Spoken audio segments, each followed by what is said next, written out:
जब पृथ्वी पर अधर्म का भार बढ़ गया, जब राजा भी अन्यायी होने लगे, तब देवताओं ने ब्रह्मा से The king of Hastinapur, Shantanu, arrived one day on the banks of the Ganga. There he met a divine woman. एक एक कर गंगा ने 7 पुत्रों को नदी में प्रवाहित कर दिया। राजा हुआ। ये बालक देवव्रत है, इसे महान योद्धा बनाया जाएगा। ये वसु है, जिसे श्राप मिला था। राजा शांतनु दूसरी स्त्री सत्यवती से विवाह करना चाहते थे। देवव्रत ने सिंहासन और विवाह दोनों का त्याग कर दिया। तभी उन्हें भीष्म कहा गया। भीष्म की प्रतिज्ञा से पृथ्वी कांप उठी।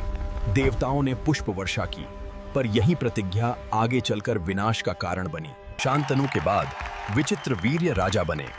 उनके निधन के बाद वंश बचाने हेतु नियोग प्रथा अपनाई गई। महर्षि Ved Vyas arrived. Afraid of his brilliance, Ambika closed her eyes. Dhritarashtra अंधे थे, इसलिए राजा बने पांडु। पर नियति दोनों के लिए अलग मार्ग लिख चुकी थी। शिकार के समय पांडु से बड़ा पाप हो गया। उन्हें श्राप मिला, स्त्री संगम से मृत्यु। कुंती के पास देवताओं को बुलाने का मंत्र था। धर्मराज से युधिष्ठिर, वायु से भीम, इंद्र से अर्जुन जन्मे। माद्री ने अश्विनी कुमारों से नकुल और सहदेव को जन्म दिया। पांचों पांडव धर्म के प्रतीक बने। श्राप सत्य हुआ, पांडु का देहांत हो गया। माद्री सती हुई। कुंती बच्चों को लेकर हस्तिनापुर लौटी। गांधारी ने 100 पुत्रों को जन्म दिया। सबसे बड़ा दुर्योधन। ईर्ष्या यहीं से जन्मी। पांडव और कौरव एक ही गुरु द्रोणाचार्य से अस्त्र शस्त्र सीखने लगे। अर्जुन सबसे श्रेष्ठ निकले। दुर्योधन का हृदय जल उठा। यही आग आगे चलकर महायुद्ध बनी। दुर्योधन के मन में अब केवल एक ही लक्ष्य था, पांडवों का अंत। उसने लाख और राल से बना महल तैयार कराया। विदुर ने इशारों में युधिष्ठिर को सच बताया। धर्मराज समझ गए, यह यात्रा परीक्षा की है, अंत नहीं। रात के अंधेरे में आग भड़क उठी। पूरा महल जलने लगा, पर उसी आग में पांडवों का साहस चमका। भीम ने माता कुंती और भाइयों को एक गुप्त सुरंग से बचाया। हस्तिनापुर ने मान लिया, पांडव जल मरे। वन में छिपकर पांडवों ने जीवन जिया, भूख, भय और धैर्य के साथ। यही संघर्ष उन्हें महायोद्धा बना रहा था। हिडिंबा नामक राक्षस ने पांडवों पर हमला किया। भीमा ने उसे मार डाला और हिडिंबी से शादी कर ली। घटोत्कच हिडिंबा से जन्मा, आधा राक्षस आधा मानव, बाद में युद्ध का क्रूर चेहरा बन गया। In Ekachakra, there was terror from a demon named Bakasura. Bhima ended him. Pandav ब्राह्मण वेश में छिपे रहे। पहचान छुपी, पर तेज नहीं। पांचाल में राजा द्रुपद ने स्वयंवर रचा। लक्ष्य घूमती मछली की आंख। एक एक करके राजा असफल होते गए। निराशा ने सभा को घेर लिया। कर्ण उठा, किंतु द्रौपदी ने कहा, मैं सूत पुत्र से विवाह नहीं करूंगी। यह अपमान उसकी आत्मा में जलता रहा। A Brahmin rose, eyes down, mind stable. The arrow flew, the fish's eye was pierced. That was Arjuna. Draupadi ने अर्जुन को माला पहनाई। राज दरबार सन्न रह गया। मां कुंती के वचन से द्रौपदी 5 पांडवों की पत्नी बनी। एक अद्भुत और विवादित निर्णय। Krishna smiled. He knew everything. This was the prelude to war. Dhritarashtra gave half the kingdom. The Pandavas established Indraprastha, a city of gold, justice and prosperity. माया सभा में दुर्योधन गिरा। हंसी गूंजी, उसका अहंकार टूट गया और बदले की आग जली। शकुनी ने जुए का प्रस्ताव रखा। यह केवल खेल नहीं था, यह विनाश की बिसात थी। The assembly of Hastinapur was adorned. Dharma trembled in the rattle of the dice. Yudhishthira knew this was destruction. एक एक कर युधिष्ठिर सब हारते गए। धन, राज्य, भाई और अंत में स्वयं को। सभा में सन्नाटा छा गया। अब द्रौपदी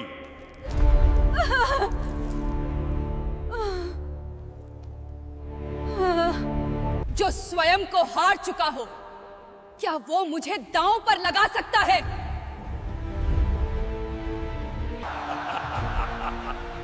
द्रौपदी को सभा में लाओ।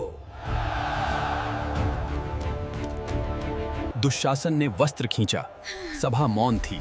भीष्म, द्रोण सब चुप। अधर्म अपनी पराकाष्ठा पर था। द्रौपदी ने आंखें बंद की और पुकारा, हे कृष्ण, वस्त्र अंतहीन हो गए। Draupadi trembled with anger and grief. She took an oath. She would wash her hair with Dushasan's blood. अंधे राजा को विनाश दिखा। उसने द्रौपदी को वर दिए, पर समय निकल चुका था। एक और खेल। 13 वर्ष का वनवास। राजसी वस्त्र उतार दिए गए। छाल के वस्त्र पहने गए। पांचों पांडव और द्रौपदी वन के लिए निकल पड़े। हस्तिनापुर रोया। केवल कौरवों के हृदय में उत्सव था। वन में ऋषियों ने पांडवों को धर्म और धैर्य सिखाया। यही शिक्षा आगे युद्ध में काम आई।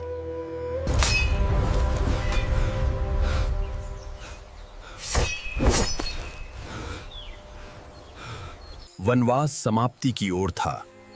नियति अज्ञातवास की तैयारी कर रही थी।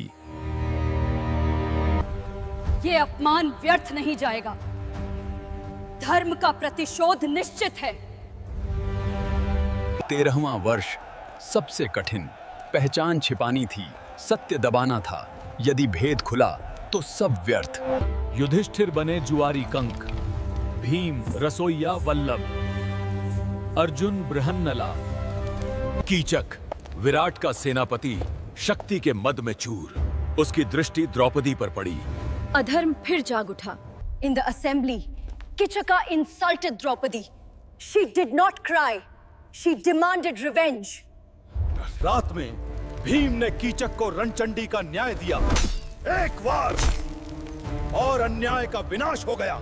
She is the reason Kichaka is dead. Avenge our brother. Your anger is misplaced.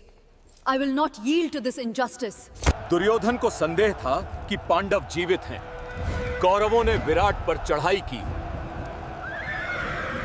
कौरवों ने विराट की गायों को लूटा। शहर डर गया था। बृहन्नला ने गांडीव उठाया। पहचान टूट गई। अर्जुन एक बार फिर महान नायक बन गए। अर्जुन अकेला, सामने भीष्म, द्रोण, कर्ण। उसने सबको परास्त किया, पर मारा नहीं। 13 वर्ष पूर्ण हुए। पांडव विजयी रहे। धैर्य की परीक्षा पास हुई। अब न्याय चाहिए, अब मौन नहीं। द्रौपदी का स्वर युद्ध का शंख बना। कृष्ण शांति दूत बने। उन्होंने युद्ध रोकने के लिए 5 गांव मांगे। सुई की नोक जितनी भूमि भी नहीं। युद्ध निश्चित हो गया। हे संजय, मैं तुम्हें दिव्य दृष्टि प्रदान करता हूं, जिससे तुम इस महान युद्ध का वृत्तांत देख सकोगे। कृष्ण ने शस्त्र नहीं उठाया। अर्जुन ने कृष्ण को चुना और दुर्योधन ने सेना। यही निर्णायक क्षण था। कुरुक्षेत्र में शंख बजे। पृथ्वी कांपी। धर्म और अधर्म आमने सामने खड़े थे। कुरुक्षेत्र, सामने अपने ही गुरु पितामह भाई। अर्जुन का धनुष कांप उठा। यह युद्ध केवल शरीरों का नहीं, आत्मा का था। मैं अपनों को कैसे मारूं? उसके हाथ से गांडीव गिर पड़ा। यही विषाद गीता का कारण बना। कर्म कर, फल त्याग, आत्मा अमर है। यही गीता, जीवन का शाश्वत सत्य। Victory to the commander! Charge!